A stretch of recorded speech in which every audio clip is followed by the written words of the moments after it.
Good morning to all of you. Cash book के chapter में आज हम लोग एक बहुत बढ़िया कॉन्सेप्ट देखेंगे जिसका नाम है पेटी कैश बुक। राइट। तो चलिए उसको समझने के लिए, देखने के लिए सबसे पहले उसका आप एक बार फॉर्मेट देखिए कैसा वो दिखता है। राइट। फिर उसके बारे में ये देखने समझने का कोशिश करेंगे कि ऐसा इसका जरूरत क्यों पड़ा। राइट। तो पेटी कैश बुक क्यों हम बनाते हैं उसको भी देखने का, समझने की कोशिश करेंगे। राइट। तो देखिए नाम ही है, अगर बात करें पेटी, तो पेटी का मतलब यहाँ पे होता है छोटा कैश बुक। अब सबसे पहले इसके कॉन्सेप्ट को समझने के लिए आपको थोड़ा सा प्रॉब्लम को समझना पड़ेगा, क्योंकि जब तक आप प्रॉब्लम को नहीं समझोगे तब तक आप सॉल्यूशन को नहीं समझ पाओगे। राइट। कुछ इस तरह का फॉर्मेट आता है, आपके सामने दिख रहा है। ऐसा भी हो सकता है कुछ आपके बुक में डिफरेंट फॉर्मेट भी हो सकता है। उन सबको हम देखेंगे, डिस्कस करेंगे। चलिए तो हम आपको लेके चलते हैं पहले बोर्ड पे, और पहले इसके बैकग्राउंड को डिस्कस करने का कोशिश करते हैं कि क्यों जरूरत है पेटी कैश बुक को मेंटेन करने का। देखिए, अगर शुरुआत से ही हम अपने प्रॉब्लम को डिस्कस कर रहे हैं, सोच रहे हैं, समझ रहे हैं, तो हम सबसे पहले हम क्या करते थे? सबसे पहले हम करते थे जर्नल एंट्री। जर्नल एंट्री से किए हम लेजर। राइट। ये अपना काम चल रहा था, इसको भी हमने अब बंद किया करना, और अब क्या करना शुरू कर दिया हमने टाइम बचाने के लिए? कैश बुक मेंटेन करना शुरू किया। जैसे ही कैश बुक मेंटेन हम करेंगे, ना तो हम जर्नल करेंगे और ना ही हम लेजर में पोस्टिंग करेंगे, तो समय बचा अपना। राइट। अब कैश बुक भी मेंटेन हो रहा है, तो कैश बुक में भी थोड़ा सा प्रॉब्लम आ रहा है। वो प्रॉब्लम क्या है वो देखिए, समझिए। लेट्स सपोज इट हमारा ये ऑफिस है या आपका शॉप है, उसमें बड़े खर्चे भी होते हैं और साथ साथ छोटे मोटे खर्चे भी होते हैं। अब छोटे मोटे खर्चे का जैसे लगा लो, अब लगा लो चाय एक्सपेंस ही है। आप ऑफिस में आए, मेरा कोई क्लाइंट ऑफिस में आया, तो टी एक्सपेंसेस होगा। राइट। टी एक्सपेंसेस होगा। मान लेते हैं 2 क्लाइंट आते हैं, तो 2 कप चाय हम मंगाएंगे, टी मंगाएंगे, और 1 कप का दाम है 5 रुपया, तो 2 रुपये 2 कप का कितना हो जाएगा? 10 रुपया। अब हम ये भी नहीं बात कर रहे हैं कि आप जर्नल एंट्री करो, लेजर में पोस्टिंग करो। अगर जर्नल भी करते तो क्या होता? ऐसा लिखते, tea expenses account debit to cash how much? 10 rupees. Right. और नरेशन लिखते, बीइंग 2 कप टी परचेज या पेड। राइट। यही लिखते। फिर इसको लेजर बनाते, टी एक्सपेंसेस को डेबिट कर लेजर में पोस्टिंग करते, टी एक्सपेंसेस के डेबिट साइड में जाते, कैश लिखते। तो ये भी नहीं कर रहे हैं, ये अभी हम कैश बुक में नहीं कर रहे हैं। लेकिन फिर भी अगर कैश बुक में भी डायरेक्टली एंट्री करना पड़े, तो भी आपका कैश बुक का जो लेंथ है वो काफी बड़ा हो जाएगा। ये बात समझ में आ रहा है? क्योंकि आप चाय खरीद सकते हो, कभी स्टाफ बोलता है सर झाड़ू खत्म हो गया है, 20 रुपया दीजिए, झाड़ू लेके आते हैं। सर टेप खत्म हो गया है, 5 रुपया दीजिए, टेप लेके आते हैं। सर कुरियर करना है, 40 रुपये दीजिए। सर मुझे इनकम टैक्स ऑफिस जाना है, 10 रुपये का ऑटो भाड़ा लगेगा, ऑटो भाड़ा का पैसा दीजिए। भाई साहब, कैश बुक जिस काम के लिए आपने शुरू किया था कि कैश बुक में हमारा सारा कंटेंट समराइज हो, तो वो तो फिर बड़ा होते चला गया। तो इसी प्रॉब्लम को दूर करने के लिए इस कैश बुक को भी एक छोटे से और पार्ट में तोड़ दिया गया, जिसका नाम रख दिया गया पेटी कैश बुक। अब ये होता क्या है वो भी थोड़ा सा अभी अब और डिस्कस कर लेते हैं। देखिए, हर ऑर्गेनाइजेशन में कुछ बड़े एक्सपेंडिचर भी होते हैं और छोटे एक्सपेंडिचर भी होते हैं। लेट्स सपोज दैट आप ही शॉप के ऑनर हो, अगर आपको बड़े बड़े खर्चे करने हैं, पार्टी को पेमेंट करना है, खुद से डील करोगे। पार्टी से पैसा लेना है, खुद से डील करोगे। लेकिन क्या चाय, अगर कस्टमर आता है तो क्या चाय लाने आप खुद जाते हो चाय वाले के पास? नहीं, अपने किसी स्टाफ को आप भेज देते हो कि देखो 2 कप चाय मंगा। अब वो कस्टमर सामने बैठा हुआ है और वो खड़ा हो जाता है, सर 10 रुपया। क्यों भाई? चाय लेना है। तो इस प्रॉब्लम को दूर करने के लिए ही, मतलब ऐसा कॉन्सेप्ट आप समझ लो कि अगर कैशियर ही कैश बुक मेंटेन करेगा, तो ये है बड़ा कैशियर और ये है आपका स्मॉल कैशियर। मतलब आप डेलीगेट कर दो कुछ सम एक्सपेंडिचर को, किसमें? छोटे स्टाफ में और उनको पावर दे दो, देखो भैया तू है ना 5-10-100 रुपए के खर्चे है ना तू अपने से कर लिया करो, कोई कस्टमर आता है तो चाय मंगाना है तो मंगा के पिला दिया करो, हमसे पूछा मत करो, क्योंकि इतना समय अगर आप व्यतीत करोगे बड़े कैशियर तो फिर उनका काम नहीं होगा, राइट। तो इसी छोटे छोटे खर्चे को मिट आउट करने के लिए जो है वो एक पेटी कैश बुक का सिस्टम मेंटेन होता है, जिसमें डे टू डे के एक्सपेंडिचर है, छोटे छोटे खर्चे को लिखे जाते हैं, और उस रजिस्टर से महीने में एक बार या 15 दिन पर या 7 दिन पर जैसा आपका सिस्टम अलाउ करता है उस खर्चे को आप क्या करोगे, कैश बुक में लाके लिख दोगे। तो थोड़ा सा अगर आपको बैकग्राउंड समझ में आया हो कि क्यों जरूरत है, क्योंकि अपना कॉन्सेप्ट ही रहता है कोई भी काम करना है तो पहले वो है क्या और करते क्यों हैं, ये दोनों डिस्कस कर लोगे ना, what is and why, then how, how का मतलब तो क्वेश्चन को आंसर करना है, कैसे बनाते हैं अब वो भी देखेंगे। तो फिलहाल थोड़ा सा भी अगर आपको मैटर समझ में आया हो कि हाँ जी हम कैश बुक में भी अब पेटी कैश बुक को क्यों मेंटेन करने वाले हैं, तो ये बात थोड़ा सा आइडिया लगा हो तो यस नो में जवाब दीजिए मुझे, क्या थोड़ा सा भी आइडिया आपको लगा, यस और नो। क्यों रिक्वायर्ड है यस पेटी कैश बुक, बिकॉज छोटे मोटे खर्चे हैं, देखिए जैसे अब एक एग्जांपल ही लेते हैं हम, तो यहाँ पे लिखा भी हुआ है प्रिपेयर अ पेटी कैश बुक, है ना। अब कैश बुक को मेंटेन करना है आपको तो पेटी कैश बुक आप मेंटेन करिए। अब इसमें भी दो ऑप्शन हो सकते हैं।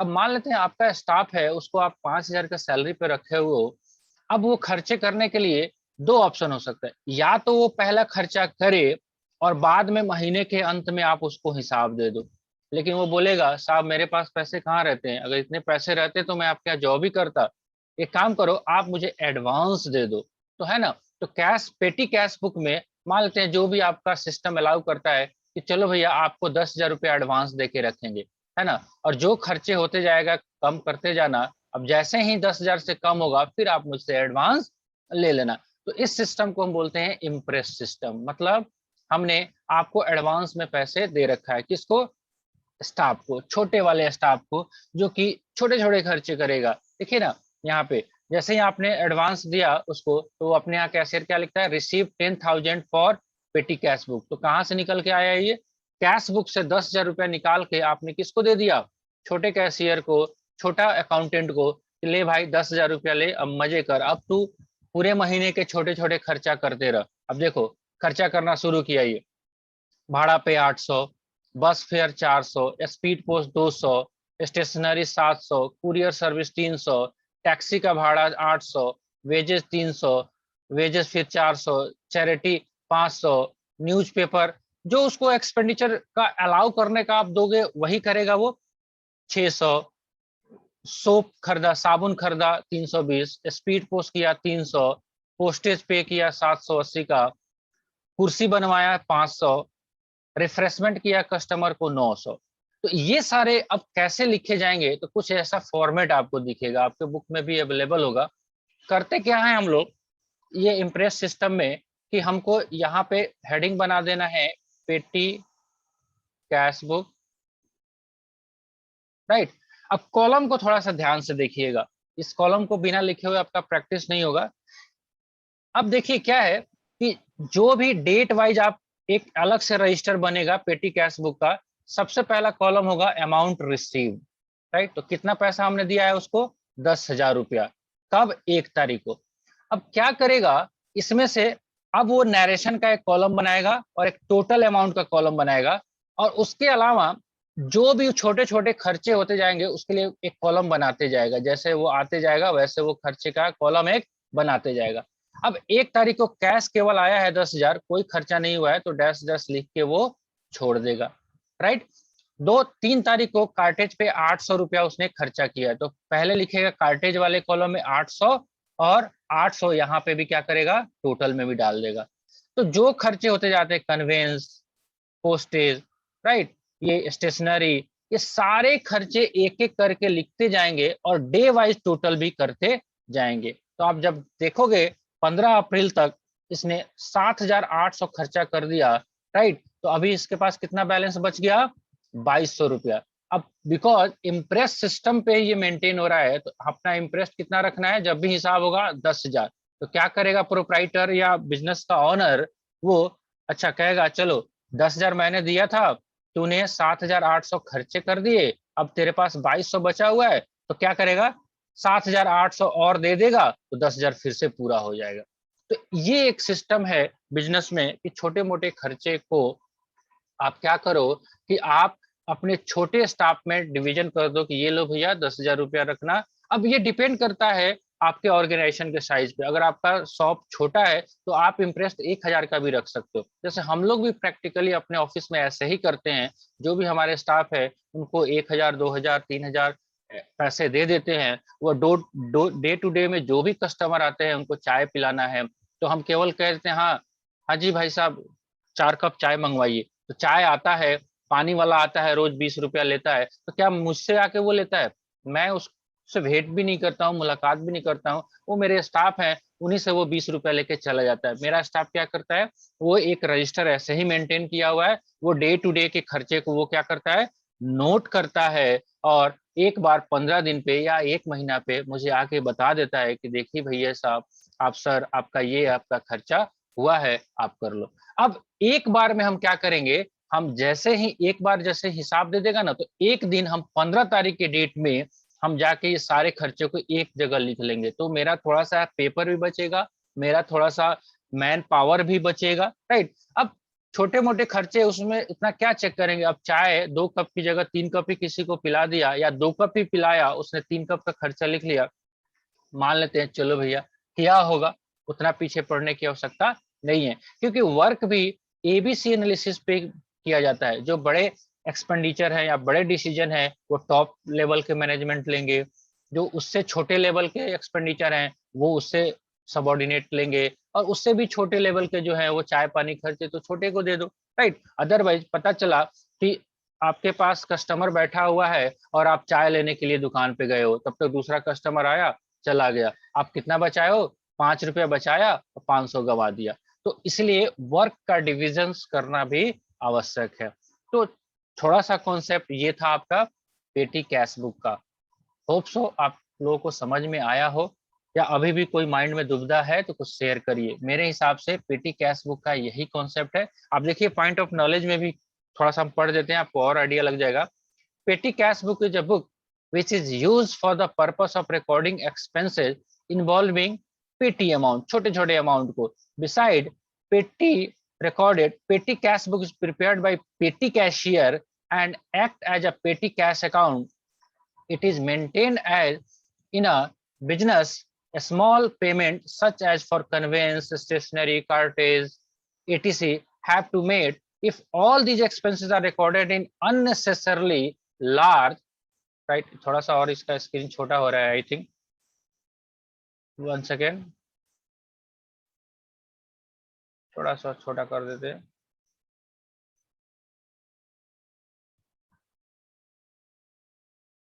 देख रहे हैं, business beside large payment number of unnecessary large, also the main cashier will overburden this work। तो मेन कैशियर को हमको ओवरबर्डन से बचाना है, उसको समय देंगे तभी तो वो क्वालिटी वर्क करेगा। तो छोटे मोटे खर्चे को हम कहाँ भेज दिए, पेटी कैश बुक में, right. Have you understand the concept of पेटी कैश बुक? क्या है ये, क्यों जरूरत पड़ता है इसका, कुछ आइडिया लगा आपको? यस और नो? Yes sir. या सो गए लोरी बात सुनते सुनते? चलिए, अगर ये समझ में आया, एक छोटा सा और पॉइंट है जो कि मैंने कल आपको पहले भी डिस्कस किया था। जब हम देखेंगे तो हमने कैश बुक में, अगर आप देखो एक बार रिवाइज करो, तो कैश बुक में हमारे पास 2 सिस्टम थे, राइट। एक तो अभी पेटी कैश बुक आपने किया ही किया, उसके बाद मेन कैश बुक में भी हमारे पास 3 स्ट्रीम थे। एक तो था single column cash book, second था डबल कॉलम कैश बुक जो हमने कल डिस्कस किया। सिंगल कॉलम में क्या रहेगा, केवल कैश कैश, डबल में क्या आएगा, कैश भी आएगा, उसके साथ साथ क्या आएगा, बैंक का भी कॉलम आएगा। एक और भी कॉन्सेप्ट है, वो है ट्रिपल कॉलम कैश बुक। अगर वो भी मिले तो इसमें भी कुछ खास नहीं है, आप कैश वाला भी करना, बैंक वाला भी करना, और साथ साथ एक डिस्काउंट का भी, जो डिस्काउंट रिसीव्ड और अलाउड है सेल परचेज के ट्रांजेक्शन पे। यहाँ पे डिस्काउंट किससे बात कर रहा है? Cash discount, not trade discount. Cash discount की बात कर रहा है, क्योंकि ट्रेड डिस्काउंट का तो एंट्री हम करते ही नहीं है, राइट। तो ऐसा भी सिचुएशन आ सकता है आपको कैश बुक में। चलिए जी, आज का थ्योरेटिकल कॉन्सेप्ट पूरा हुआ। अब आप मुझे बताइए, अगर आपको प्रैक्टिकल क्वेश्चन में किसी में डाउट है तो डाउट मुझसे पूछिए आप।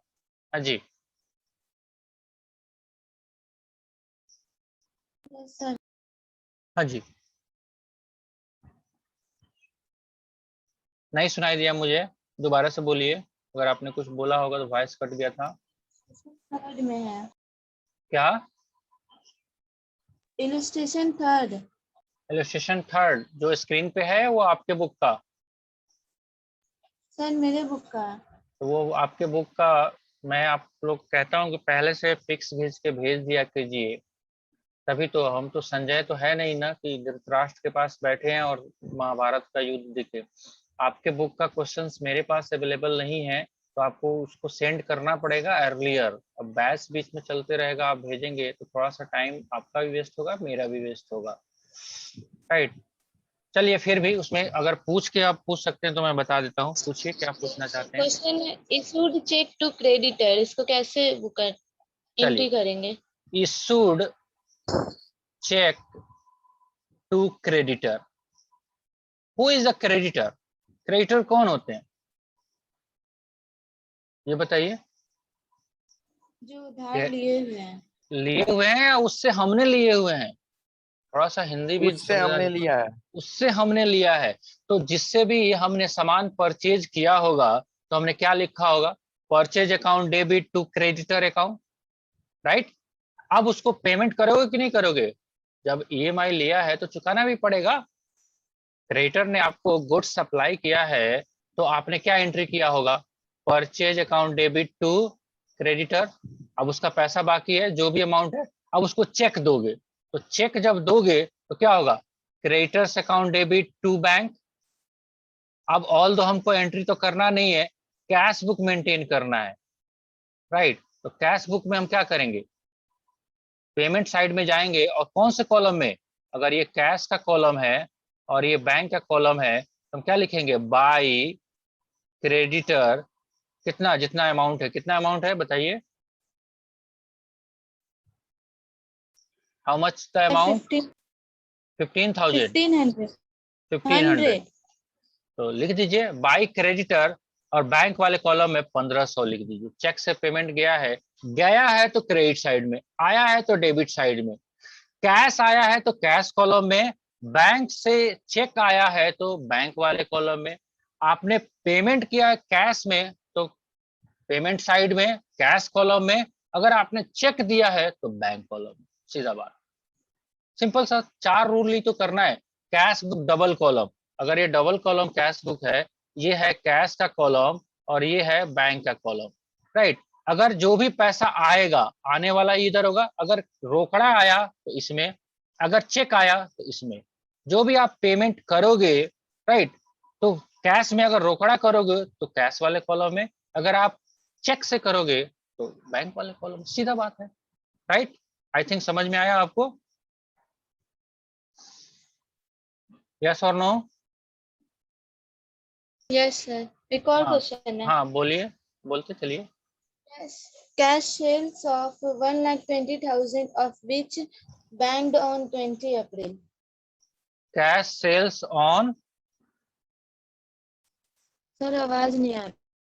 दोबारा से बोलिए। कैश, कैश, दोबारा से बोलिए। Cash sales of 1,20,000 of cash which sales of bank rupees 1,20,000। हाँ जी, हाँ, और उसके आगे?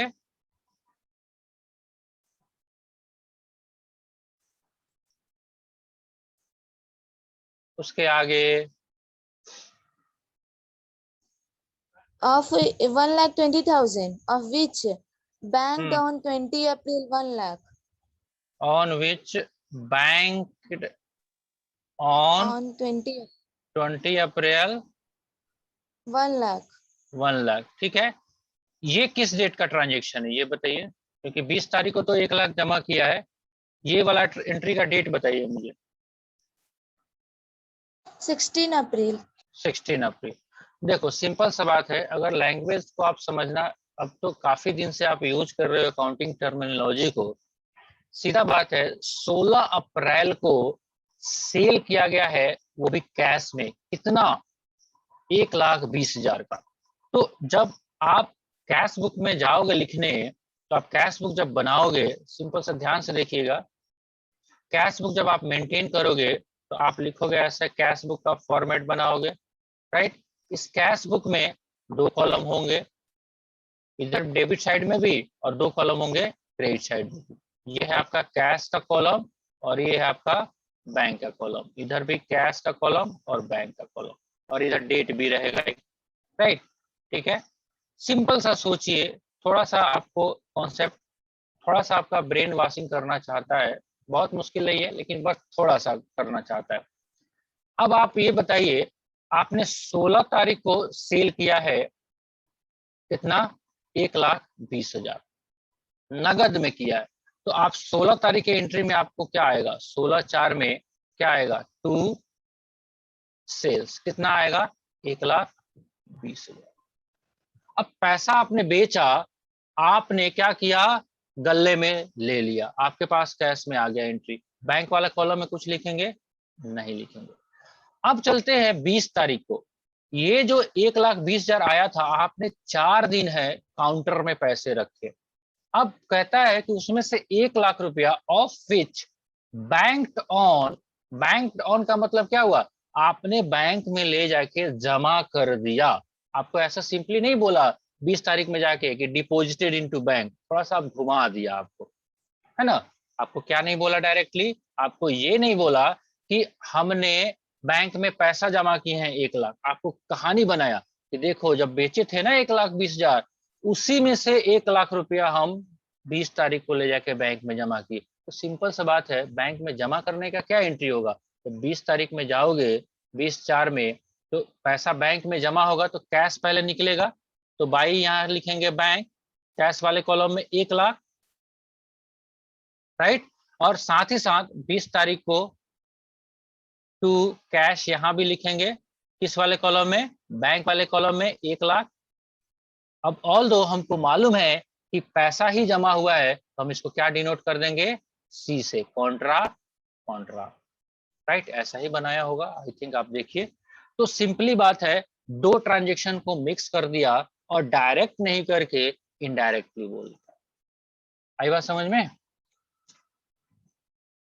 यस और नो? Yes sir. ठीक है, देखो ये जो कॉन्सेप्ट है ना, कभी कभी जैसे कैसे होता है, हम लोग के घर में, समाज में शादी विवाह होता है, तो लड़के वाले क्या कहते हैं? देखिए हमको 1 रुपया दहेज नहीं चाहिए।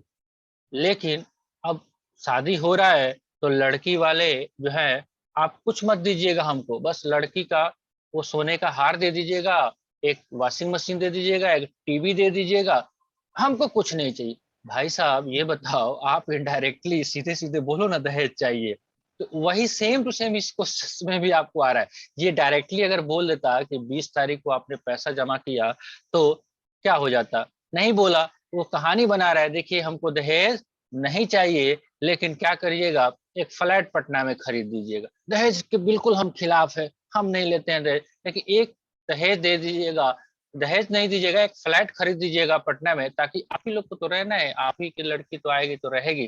तो भाई साहब ये दहेज नहीं तो और क्या है, राइट। सेम कंडीशंस यहाँ पे भी अप्लाई हो रहे हैं।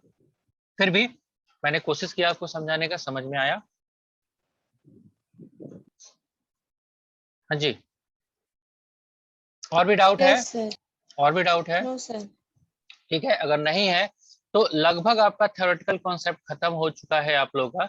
अब आप पेटी कैश बुक वाला भी क्वेश्चंस कर लीजिए एक बार, ताकि जितने जल्दी 1 से 2 दिन में चैप्टर फिनिश हो जाए, तो फिर हम लोग नेक्स्ट चैप्टर की ओर मूव ऑन करें, राइट।